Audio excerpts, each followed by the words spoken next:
There are moments in music history that feel frozen in time. Moments when a single voice has the power to stop the world from spinning, even for just a second. For millions of people around the globe, that voice was Linda Ronstadt's. The woman who once stood at the center of every stage she touched, commanding silence, smiles and tears, is now saying goodbye in a way no one saw coming. When she appeared in public recently, walking slowly yet gracefully, there was something haunting in the air, a kind of quiet that words couldn't fill. Her eyes, still radiant with warmth, carried the weight of memories that seemed both proud and painful. Her smile was there, soft and tender, but something about it felt like a farewell, not to fame, not even to music, but to a chapter of life itself. Fans who watched her through screens and in person couldn't shake the feeling that something was deeply different. Gone was the powerhouse voice that once soared through arenas and radios alike. Gone was the effortless strength that defined her stage presence. What remained was something far more fragile, and far more human. No one wanted to believe it. How could she, the woman whose voice once outshone every instrument around her, now speak so softly?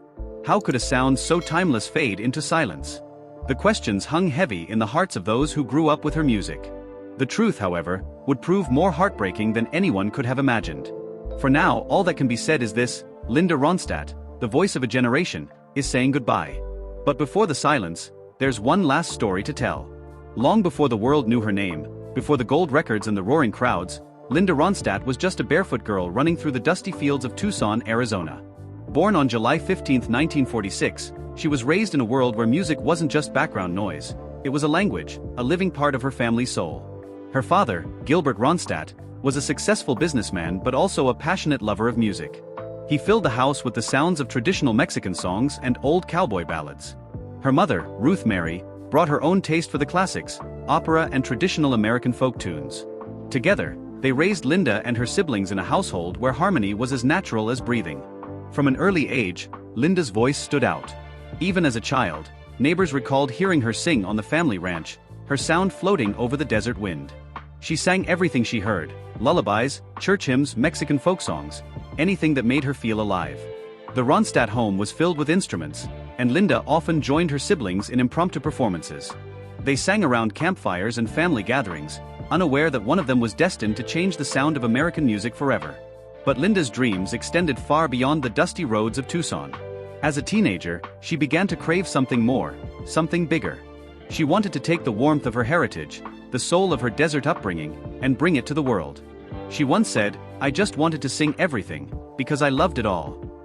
It wasn't long before that love for music led her west, to the heart of the American dream, where new voices were beginning to rewrite the sound of the 1960s. And for Linda, that journey would begin on a one-way trip to Los Angeles. The California of the 1960s was a promise. Sunlight, surf, and the pulse of a cultural revolution. For a young woman like Linda Ronstadt, Los Angeles was the place where sound became freedom, and freedom became everything. When she first arrived, Linda was just 18, wide-eyed, uncertain, but determined. The folk scene was alive with possibilities. Coffee houses and small clubs overflowed with aspiring songwriters and dreamers who believed that music could change the world. She blended right in, except for one thing. When she sang, everyone stopped to listen. She started small, performing with two other musicians in a group called the Stone Ponies. It was there that her voice first caught fire. In 1967, they recorded a song that would change everything: Different Drum. Written by Mike Nesmith of the Monkees, it became a hit almost overnight. The late 1960s and early 70s were a time when American music was reinventing itself. Folk was colliding with rock, country was moving into pop, and somewhere in the middle stood Linda Ronstadt, a young woman with a voice that seemed to belong to every genre at once. She had left the Stone Ponies behind and begun carving her own path as a solo artist. But the early years weren't glamorous. She toured endlessly, often with low pay and grueling schedules, performing in small clubs where the air smelled of beer and cigarette smoke.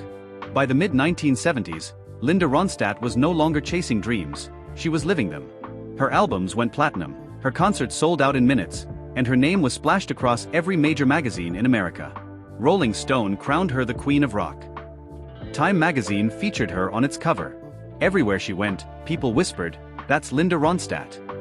Her style, denim shorts, bare feet, and a natural grace, became as iconic as her sound. Unlike many of her contemporaries, she never relied on spectacle or scandal. Her weapon was her honesty. She didn't need auto-tune, pyrotechnics, or theatrics. Just a microphone, and the truth.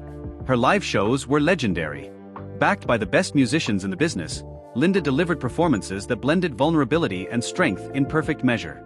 One minute she'd have the crowd swaying to Love Is a Rose, and the next she'd bring tears with Long, Long Time. Behind the fame, she remained humble.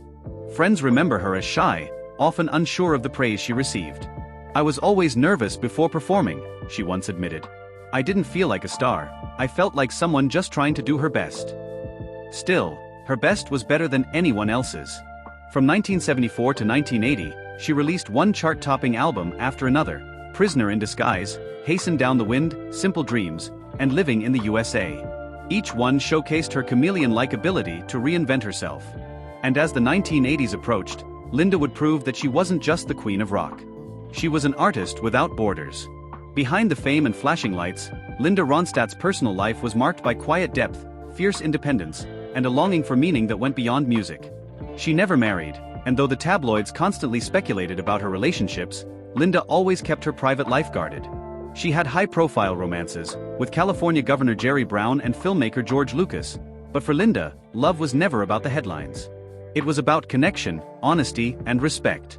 Friends described her as loyal, warm, and sometimes restless, someone who felt deeply but lived modestly. She didn't chase attention, she sought understanding. In later interviews, she spoke openly about her choice not to marry. "I didn't need a husband to make me whole," she said. "I wanted love, but I also wanted freedom." Her home was her sanctuary, filled with music, books, and laughter. When she adopted her two children, Mary Clementine and Carlos, her world shifted completely. She poured her heart into motherhood, finding joy in the simple routines of family life. She cooked, read bedtime stories, and surrounded her children with the same love of music that had shaped her own childhood. "It's the best thing I ever did," she once said softly, smiling. Those who knew Linda personally often spoke about her humor: dry, intelligent, and always laced with honesty. She wasn't one for pretense. Fame had never blinded her to life's simple truths. And yet, there were private struggles too. Moments of loneliness, exhaustion, and self-doubt. The voice that had carried her through decades of triumph was, in many ways, her greatest companion, and her deepest responsibility. Little did she know that one day, that very gift, the thing that defined her life, would be the one she'd have to say goodbye to. But before that day came, Linda would return home to her roots, to the music that first shaped her soul. In 1987, Linda Ronstadt took a step that few artists of her stature dared to take. She turned away from the English-speaking mainstream and released an album entirely in Spanish, Canciones de mi Padre, Songs of My Father. It was a tribute to her Mexican heritage, to the sounds she'd grown up hearing on her family's ranch in Tucson. It wasn't a strategic career move. It wasn't meant for radio hits or Grammy buzz. It was deeply personal, a love letter to her roots and to the generations that came before her. The album featured traditional mariachi arrangements and classic ranchera songs, powerful, emotional ballads sung with passion and authenticity. Linda didn't just sing them, she lived them. When asked why she did it, she replied simply, "This is the music I heard in my father's car. These are the songs that tell my family's story."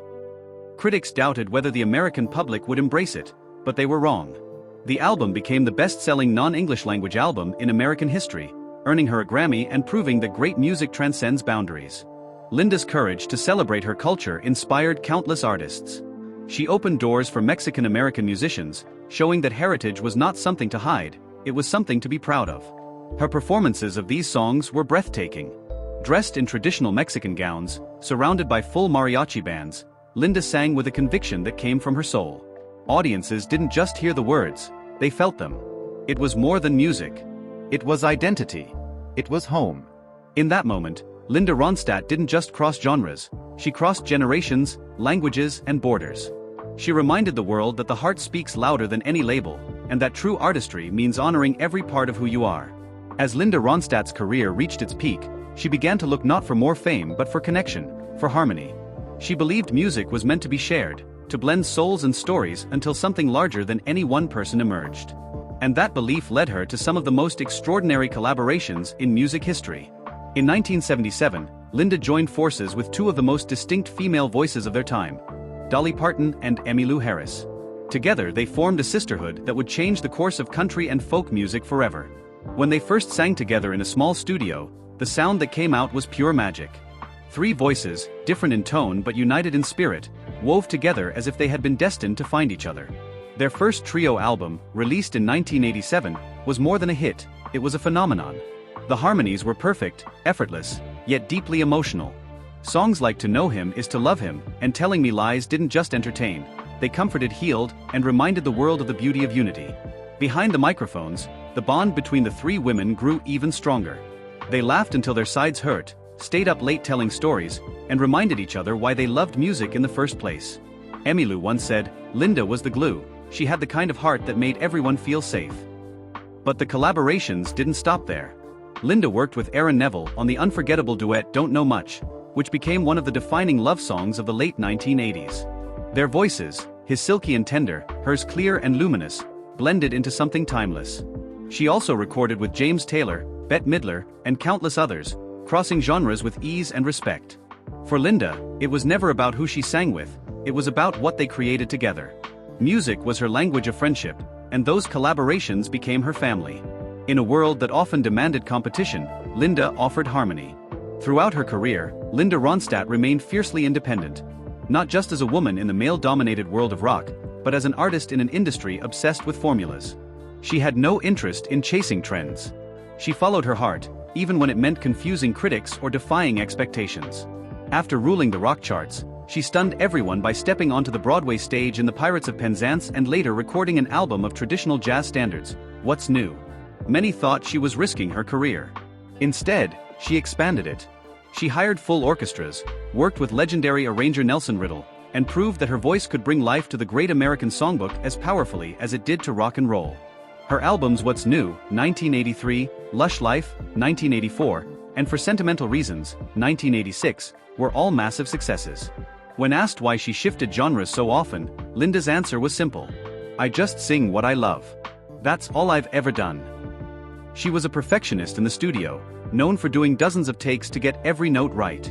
Engineers recalled how she cared deeply about sound quality, preferring analog warmth over digital polish. Her attention to detail wasn't ego, it was devotion.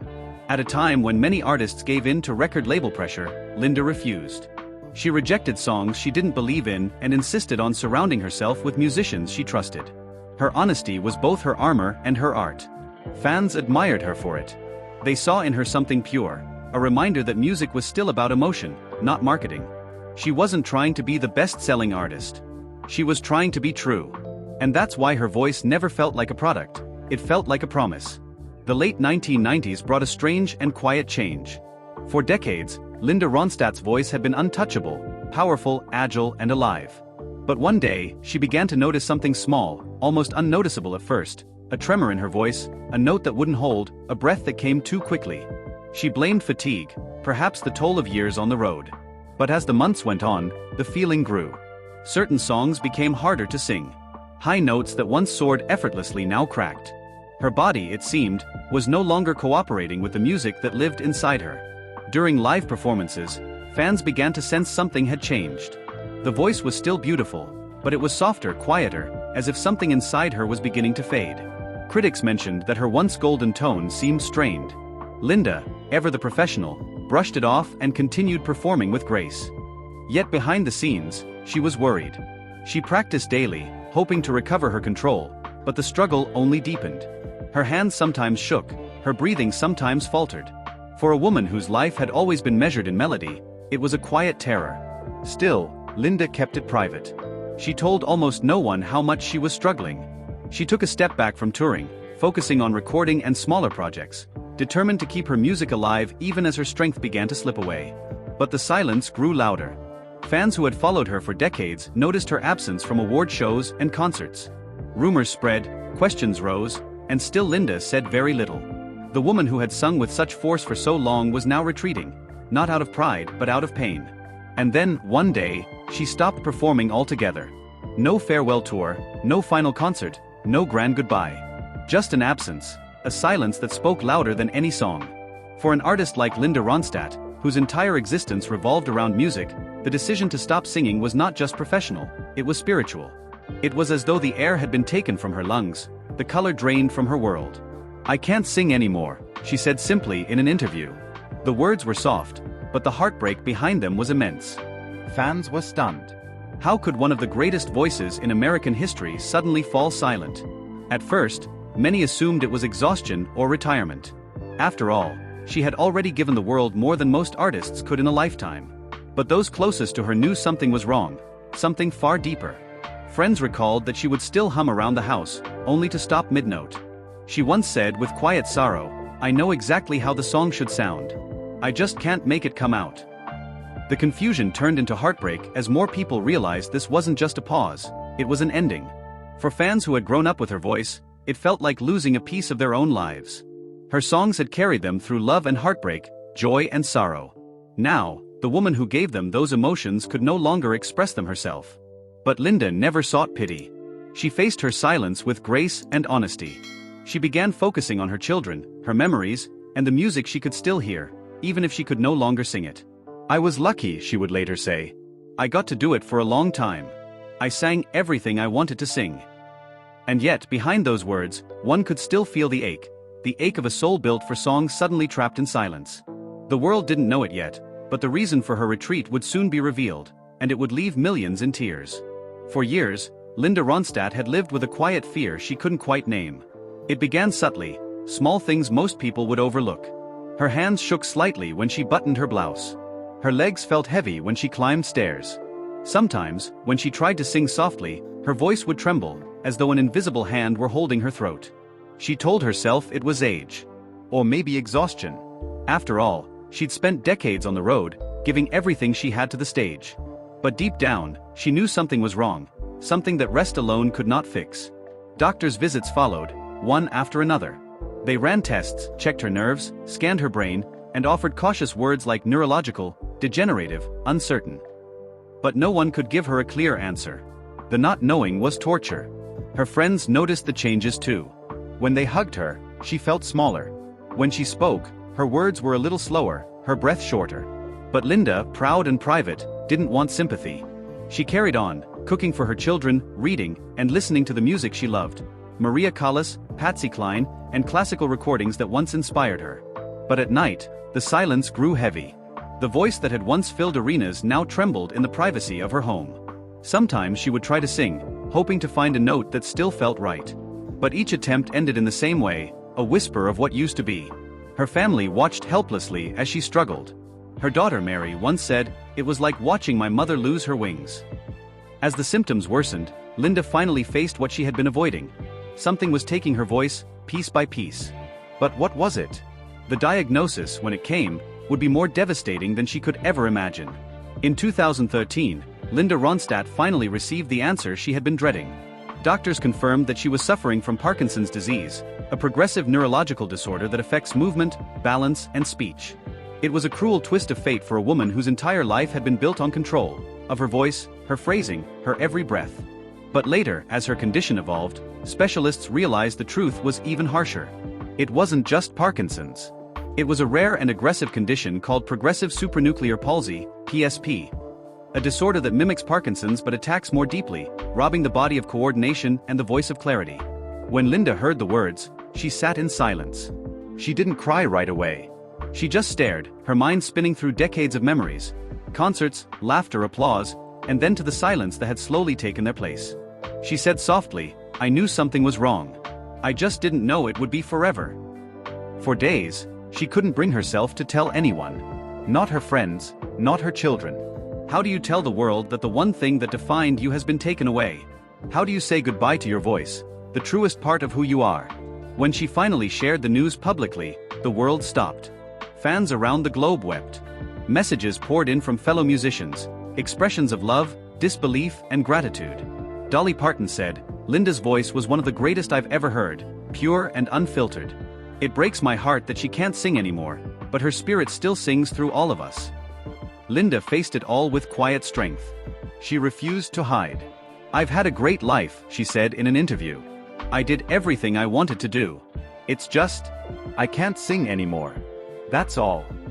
But behind her calm acceptance lay unimaginable grief, not for fame or applause, but for the simple act of singing itself. For the joy of feeling her chest vibrate with sound, of standing on stage and letting her soul rise into the air. It was gone now. And yet, even in her silence, Linda Ronstadt found a new kind of strength, the kind that comes not from what you can do, but from how you live when everything you love is taken away. How does a singer live in a world without song? For Linda Ronstadt, the answer came slowly, quietly, like learning to breathe again. In the years following her diagnosis, she began to find new rhythms, not of music, but of life itself. She learned to cherish stillness. Mornings spent with coffee and books replaced rehearsals and sound checks. Afternoons were filled with family, gentle laughter, and the warmth of old memories. She found meaning in storytelling, not through melody, but through words. Her 2013 memoir, Simple Dreams, became a reflection of her journey, honest, elegant, and full of gratitude. Fans devoured it, not just because of her fame, but because of the vulnerability she revealed. She wrote not as a star, but as a human being, fragile, real, unguarded. Her friends say she still hears music all the time. She hums quietly to herself, tracing melodies in her mind that her voice can no longer produce. "I can still hear pitch," she once explained. "I just can't make it come out." There are days when the frustration weighs heavily. She misses the freedom of singing, the simple joy of expressing emotion through sound. Yet she remains remarkably grounded. "I'm lucky," she has said. "Some people never get to live their dream. I lived mine for a very long time." She now spends much of her time surrounded by family, cooking traditional Mexican dishes, listening to her old records, and occasionally giving interviews where her warmth and humor still shine through. Though her speech is slower, her mind remains sharp, her wit intact. Those who meet her are struck not by what she's lost, but by what she's kept: dignity, grace, and a deep appreciation for every note she ever sang. Linda Ronstadt's silence is not an end. It is a testament to how art lives beyond the artist, how a voice can still echo, even when it's no longer heard. Even without her voice, Linda Ronstadt continues to inspire the world in ways few artists ever could. Her recordings, from Blue Bayou to Desperado, from You're No Good to Long Long Time, still resonate with new generations who discover her music for the first time and feel as though they've found something eternal. Her ability to transcend genre, to sing anything with honesty, remains unmatched. Modern artists such as Sheryl Crow, Brandi Carlile, Casey Musgraves, and Trisha Yearwood have all cited Linda as a guiding influence, not only for her voice, but for her courage to remain authentic in an industry that often rewards conformity. In 2014, when she was inducted into the Rock and Roll Hall of Fame, the crowd rose in a standing ovation. Though Linda couldn't attend due to her illness, her dear friends Glenn Frey, Emmylou Harris, and Bonnie Raitt paid tribute, their words echoing the sentiment of millions. Linda opened doors for all of us. The same year, she received the National Medal of Arts and a Kennedy Center honor, acknowledgments not only of her achievements, but of her contribution to the soul of American music. Her 2019 documentary, Linda Ronstadt, The Sound of My Voice, became a love letter to her life, a story of triumph, loss, and everlasting beauty. Audiences wept, not because it was tragic, but because it reminded them that greatness often comes with great sacrifice. Her legacy today is more than her songs. It's in the courage she showed by facing the unthinkable with grace. It's in every artist she inspired to sing their truth. It's in every listener who still turns to her music when they need to feel something real. Because Linda Ronstadt was never just a singer. She was a storyteller, a bridge between cultures, and a reminder that true art never fades, it simply changes form. Her voice may have been silenced, but her music remains immortal. And in that eternal echo, Linda still sings. Today, Linda Ronstadt lives far from the bright lights of fame. She resides in the quiet peace of her San Francisco home, surrounded not by fans or flashing cameras, but by her books, memories, and the comforting presence of her family. Her children Mary and Carlos are her world now. They grew up watching their mother conquer every stage, yet it is in her silence that they have seen her greatest strength. "She doesn't need to sing to fill a room," Mary once said softly. "Her presence alone feels like music." Linda's days are calm and reflective. She enjoys reading history, cooking traditional Mexican dishes, and sharing stories from her past with close friends. Music still plays constantly in her home, though not from her lips. It flows from speakers that echo her lifelong love for artistry and culture.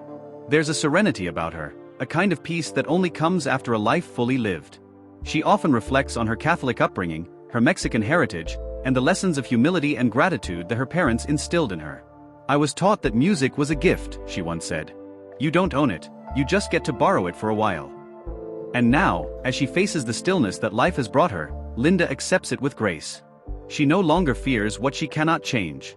Instead, she finds joy in what remains: her mind, her memories, and the voices of others continuing the music she once carried. When visitors come to see her, they find not a woman defeated by illness, but one uplifted by acceptance. She smiles often, jokes freely, and finds beauty in simplicity. "I don't need to be on stage anymore," she says. "I had my time in the sun. Now I just want peace." And that peace, radiant, quiet and real, has become her final performance. In 2019, the world finally got to see Linda Ronstadt's story told as it deserved to be, through the documentary Linda Ronstadt, The Sound of My Voice. The film was more than just a biography. It was a love letter to her career, her courage, and the unshakable authenticity that defined her. Viewers watched with awe as rare footage showed the rise of a young woman with a fearless voice, a singer who could conquer rock, country, opera, and Latin ballads all with the same emotional intensity. But it was also heartbreakingly human. The film didn't shy away from her illness. It showed Linda, her voice gone, speaking softly but with clarity and grace. "I can't sing anymore," she says in one moment. "But I can still listen. And I can still feel it." Audiences across the world wept. Many said they had never cried so much during a music documentary. Critics called it an elegy to a vanished voice, but also a celebration of a life beautifully lived. The film reignited a global appreciation for Linda's artistry. Sales of her albums surged again. Young listeners discovered her for the first time, realizing how deeply she had shaped the music they love today. Artists like Casey Musgraves, Brandi Carlile, and Adele spoke publicly about how the film moved them to tears. "She sang like she was telling you her soul's secret," Carlile said. "That's what I want to do with my own music, what Linda taught all of us." For Linda, the documentary was not a goodbye, it was her final curtain call, told in her own words. It was proof that her sound still lived on, even if her voice no longer could. To understand Linda Ronstadt's greatness, one must return to the stages she once ruled. The arenas filled with tens of thousands, the soft glow of concert lights, the electric silence before the first note. In the 1970s and 1980s, Linda was unstoppable. Her performances were a storm of emotion. One moment fierce and untamed, the next tender and trembling. Dressed often in jeans and a simple blouse, she carried herself not as a diva, but as someone utterly in love with the act of singing. She could transform any song into something personal. Blue Bayou wasn't just a cover, it became her confession. Desperado felt like she was whispering a secret to every listener. And You're No Good exploded with defiance that made her one of the most powerful female voices of her era. Her concerts were unforgettable experiences.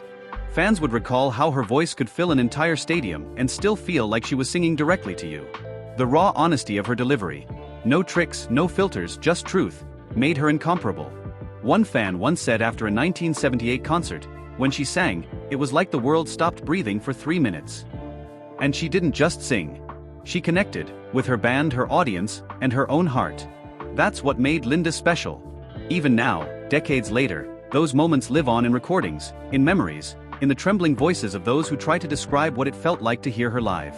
It wasn't just sound, it was spirit. As Linda Ronstadt's illness became public, the world responded with overwhelming love. Artists, friends, and fans, from Nashville to Los Angeles, from Mexico to Madrid, sent messages filled with tears and gratitude. Emmylou Harris, her longtime collaborator, said through tears, "She was our North Star. There's no replacing that voice." Dolly Parton shared, "Linda could sing anything, and she did. She showed us that music has no borders." Jackson Browne, who toured with her in the early days, said, "She was fearless. She didn't follow trends, she made them." Across social media, fans posted clips of her performances, writing messages like "Your music got me through my divorce," or "I sang your songs to my baby every night." In Mexico, where her heritage was a source of deep pride, people spoke of her as La Voz del Corazón, the voice of the heart. Her 1987 Spanish-language album Canciones de mi Padre became a cultural bridge between generations, reminding millions that identity and music are inseparable. Even now, letters still arrive, handwritten notes from fans who say they found courage in her songs, who felt seen in her music, who still listen every night before bed. For Linda, these messages are treasures. "I never knew I touched so many people," she said softly once. That's the real reward, knowing the songs still mean something. Her fans, in return, have made sure her voice will never fade.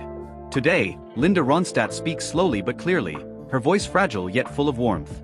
When asked if she misses the stage, she smiles. "Every day," she says. "But I had my time. I'm grateful I got to sing as long as I did." There's no bitterness, no self-pity, only quiet acceptance. She spends her days surrounded by love, by the scent of fresh-cooked meals, by the sound of the ocean breeze through her window. She's at peace. In a recent interview, she said something that moved everyone who heard it. "You don't have to sing to have music in your life. Music is everywhere, in the wind, in the laughter of your children, in the memory of love. That is how Linda Ronstadt says goodbye, not with sorrow, but with grace. Fans still visit her home with flowers and letters.